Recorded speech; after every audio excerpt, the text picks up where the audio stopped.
नमस्कार, माझे नाव पुरू धवन आणि आजच्या व्हिडिओमध्ये आपण अशा प्रश्नांबद्दल बोलणार आहोत जे किडनी निकामी झालेल्या रुग्णासाठी खूप महत्त्वाचे आहेत। आणि त्यांच्या मनात सर्वात मोठा प्रश्न येतो की आपण आपले क्रिएटिनिन कसे कमी करू शकतो। यापासून सुरुवात करूया। जर आपल्याला क्रिएटिनिन कमी करायचे असेल तर आपल्या शरीरात क्रिएटिनिन कुठे तयार होते आणि ते आपल्या शरीरातून कसे बाहेर जाते हे समजून घेतले पाहिजे। त्यामुळे आपल्या स्नायूमध्ये क्रिएटिनिन तयार होते जेव्हा आपण प्रथिने खातो, जेव्हाही आपण अन्न खातो तेव्हा ते आपल्या स्नायूमध्ये जाते आणि ऊर्जा निर्माण करते, मग त्यात बिघाड होतो आणि या प्रक्रियेत एक टाकाऊ पदार्थ तयार होतो, क्रिएटिनिन। हे समजण्यासारखे आहे की ते प्रत्येकाच्या शरीरात समान प्रमाणात तयार केले जाते।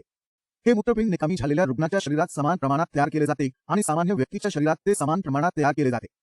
पण किडनीचे काम नीट न केल्यामुळे क्रिएटिनिन आणि युरिया काढून टाकण्याचे काम किडनीकडून होत नाही।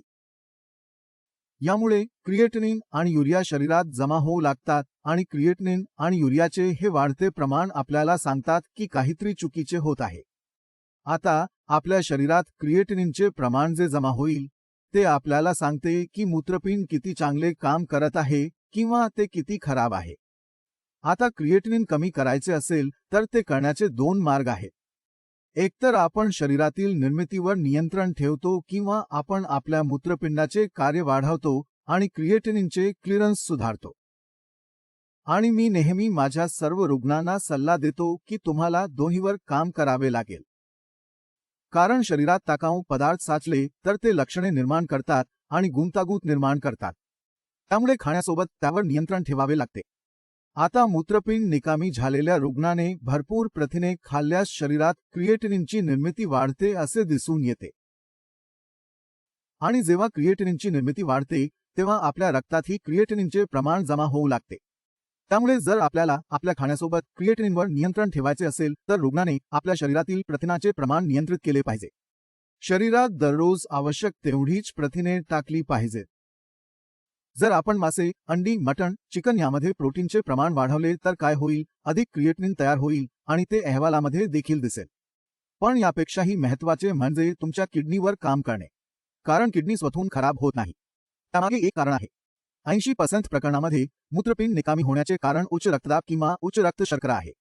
तुम्ही कोणत्याही प्रकारचे उपचार घेत असाल, तुमचा रक्तदाब वाढला असेल, तुमच्या रक्तातील साखरेची वाढ झाली असेल तर सर्व उपचार अपयशी ठरतील।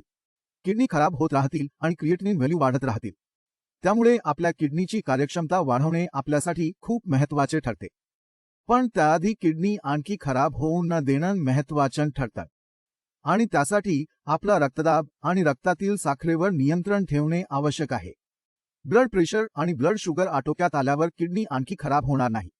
जर ते आणखी खराब होत नसेल तर क्रिएटिनिन आणि युरियाचे प्रमाण आणखी वाढणार नाही।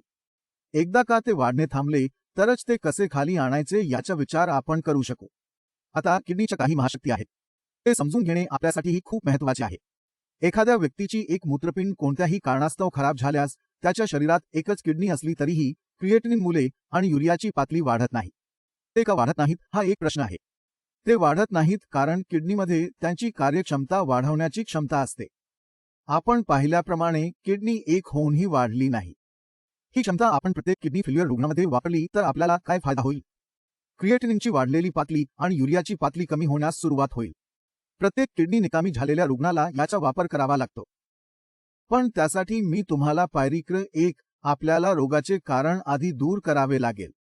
बहुतेक प्रकरणामध्ये ते बीपी आणि साखर आहे। या नियंत्रणानंतर मूत्रपिंड त्यांचे कार्य वाढवण्यास तयार असतात। एकदा ते तयार झाले की त्याचे कार्य वाढते। क्रिएटिनिन आणि युरिया लघवीपेक्षा जास्त बाहेर येऊ लागतात आणि आपल्या रक्तातील पातळी कमी होऊ लागते। कोणत्याही किडनी निकामी रुग्णासाठी ही खूप चांगली गोष्ट आहे। आता जेव्हा तुमची किडनी खराब होणे थांबते तेव्हा ती सुधारू लागते। क्रिएटिनिनची पातळी कमी होऊ लागते। तर ही खूप सोपी आणि समजण्यासारखी गोष्ट आहे।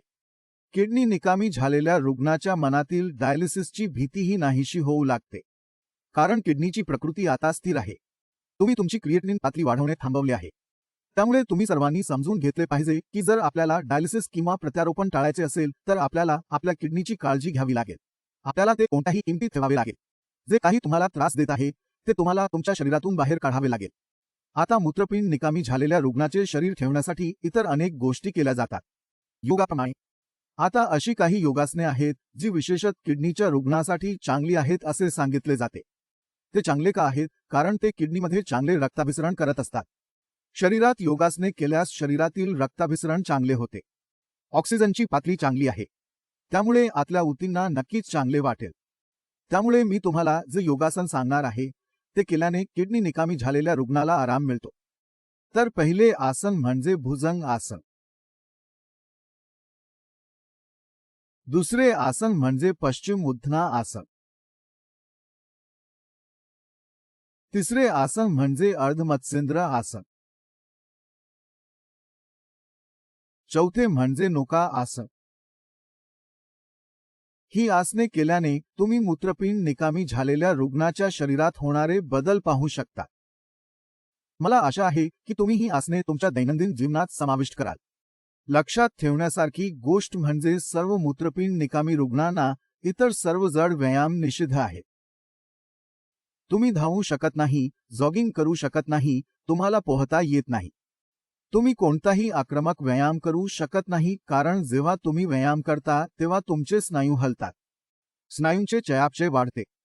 आणि जेव्हा जेव्हा स्नायूंचे चयापचय वाढते तेव्हा शरीरात क्रिएटिनिनची निर्मिती वाढते, जे अहवालामध्ये पाहिले जाऊ शकते.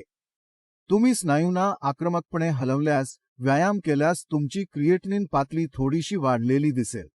आता आपण आपल्या तिसऱ्या मोठ्या प्रश्नाकडे जाऊया, जो आपल्याला रुग्णाकडून प्राप्त झाला आहे. सौना बाथ केल्याने मूत्रपिंड निकामी झालेल्या रुग्णाचे शरीर डिटॉक्स होते की नाही? तसे झाले तर त्याचे फायदे मिळतात की नाही? सौना बाथचे फायदे समजून घेण्यासाठी प्रथम आपल्याला हे समजून घ्यावे लागेल की सौना बाथ घेत असताना आपल्या शरीराचे काय होते. जेव्हा आपण सौना स्नान करतो तेव्हा आपण उच्च तापमान, उच्च आर्द्रता असलेल्या खोलीत राहतो.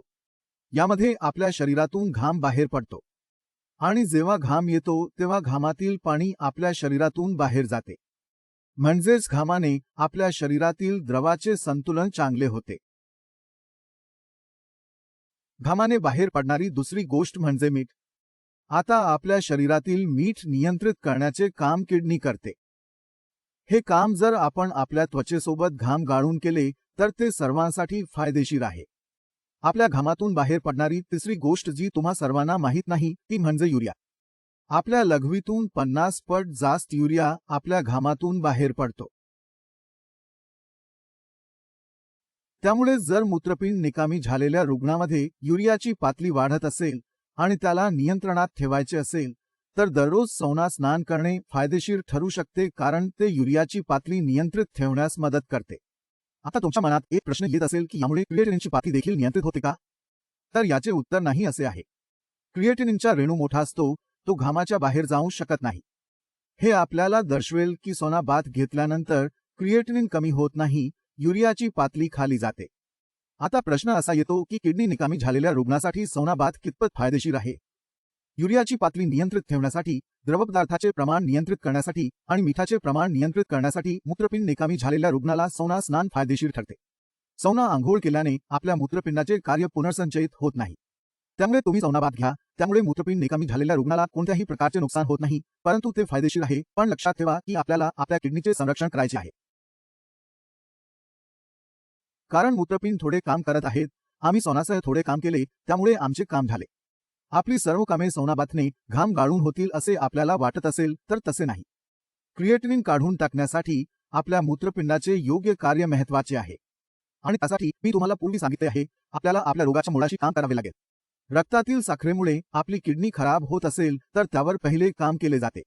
दुसरे काम मूत्रपिंडाचे कार्य वाढवून केले जाते. जेव्हा मूत्रपिंडाचे कार्य वाढते, काम करण्याची क्षमता वाढते, तेव्हा क्रिएटिनिन युरिया लघवीद्वारे चांगल्या प्रमाणात बाहेर पडू लागते. आणि आपण डायलिसिसपासून वाचलो आहोत, प्रत्यारोपणापासून वाचलो आहोत. आता आपल्याला चौथा प्रश्न लघवीतील प्रथिनाचा आहे. आपल्या लघवीतून जे प्रथिने बाहेर पडतात, ज्याला वैद्यकीय भाषेत प्रोटीन युरिया म्हणतात, त्यामागचे कारण काय? आणि त्यावर उपचार काय? तर प्रोटीन युरिया विशेषतः सीकेडीच्या रुग्णामध्ये किडनीमध्ये गाळण्याचे काम मूत्रपिंडातील लाखो नेफ्रॉनमध्ये होत असल्याने होत आहे. या नेफ्रॉन्सना कोणत्याही आजारामुळे सूज आली, ज्याला आपण नेफ्रायटिस स्थिती म्हणतो, सूज येते तर आपले नेफ्रॉन रक्तातील प्रथिने धरून ठेवू शकत नाहीत. आणि जेव्हा ते धरू शकत नाहीत तेव्हा प्रथिने गळू लागतात आणि आपल्या लघवीमध्ये येतात. आता प्रोटीन युरियाची ही स्थिती चांगली नाही.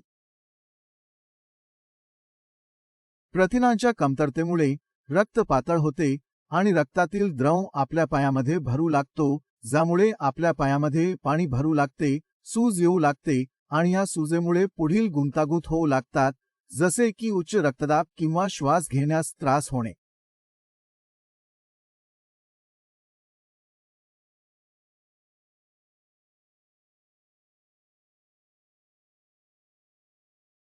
त्यामुळे या प्रथिनावर नियंत्रण ठेवणे अत्यंत गरजेचे आहे. म्हणून प्रथम आपण हे लक्षात ठेवले पाहिजे की यामागे जी स्थिती येत आहे ती मूत्रपिंडात सूज येण्याची स्थिती आहे. आणि जर किडनीला सूज आली असेल तर त्यामागे मोठे कारण आहे. बीपी, शुगर सारखे ते कारण माहीत असल्यास जे योग्य औषध घेऊन आणि निरीक्षण करून आपण नियंत्रित करू शकतो तर ते केले पाहिजे. जर ते बीपी नियंत्रणात आले तर ते मधुमेह नियंत्रणात येते, तर मूत्रातील प्रथिनाचे प्रमाण खूप कमी होते कारण किडनीला नवीन नुकसान होत नाही. मूत्रपिंडातील सूज, जी नेफ्रायटिस स्थिती आहे, त्यावर निपटारा करून आपल्या मूत्रातील प्रथिनाचे प्रमाण देखील आपोआप कमी होऊ लागते. मी तुम्हाला एक मनोरंजक गोष्ट सांगतो. तुमच्या लघवीतील प्रथिने पूर्णपणे शून्य झाल्यास आम्ही त्या स्थितीला स्थिर स्थिती म्हणतो. जर तुमची क्रिएटिनिन पातळी जास्त असेल परंतु प्रथिने शून्य असेल तर ती स्थिती वाईट नाही. त्यात फायदा काय? हे क्रिएटिनिन मूल्यांची वाढ थांबवते किंवा ते खूप हळू वाढते. यामुळे मूत्रपिंड निकामी झालेला रुग्ण दीर्घकाळ गुंतागुंतीशिवाय आयुष्य जगतो. यासह मी जाण्यासाठी तुमची परवानगी घेऊ इच्छितो. भेटूया पुढच्या व्हिडिओमध्ये. तोपर्यंत नमस्कार.